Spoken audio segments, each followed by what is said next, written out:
Pagpaputok ng baril ang nagsilbi raw komunikasyon ng PNP SAF Commandos sa gitna ng bakbakan sa Mamasapano. Ayon sa isang nakaligtas na SAF Commando, sa dami raw ng bumabaril sa kanila, wala nang ibang paraan para sila'y makapag-usap. May report si Michael Fahati. Sa kwento ng isang survivor na SAF Commando, sa mga huling oras ng mga napasla na kasamahan, sa likod ng dumog ng mga bala mula sa kalaban sa iba't ibang direksyon, wala nang paraan para sa komunikasyon kundi ang pagpapaputok na rin ng baril.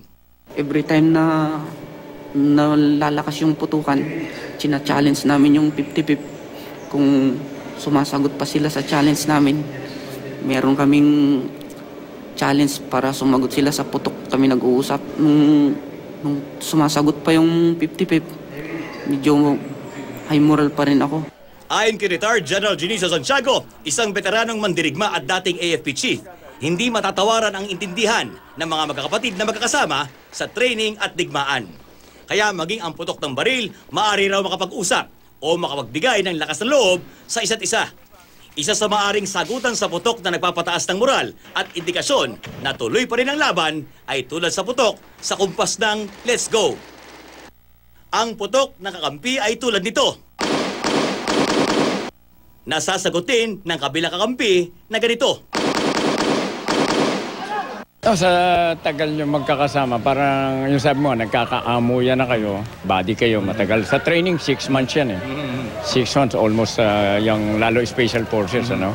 Ayan din naman ang training ng SAP eh. Meron kayong mga contingency measures, just in case. Para maraming just in case yan. Meron plan A, plan B. Pag pumalpak yung plan A, shift ka sa plan B.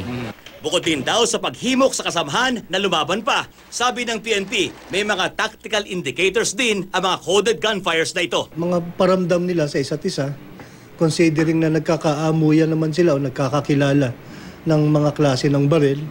So with the sound ng gunfire, more or less ma-ascertain mo kung anong klase ng baril yung pumuputok and more or less matatansya mo na ito friendly troops ito.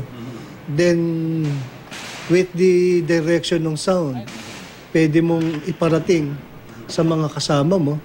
Once na-establish na galing nga sa inyo yon, may establish din kung nasaan kayo, kung kaano kalayo, anong general direction.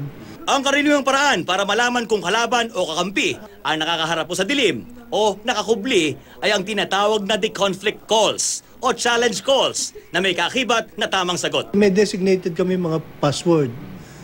For example, the challenge, di ba? I-challenge kita, sabihin mo GMA 7 ang challenge mo. Ang hinihintay kong reply sa'yo magaling. Pag hindi mo sinabing magaling, ibig sabihin hindi mo alam yung passwords, kalaban ka.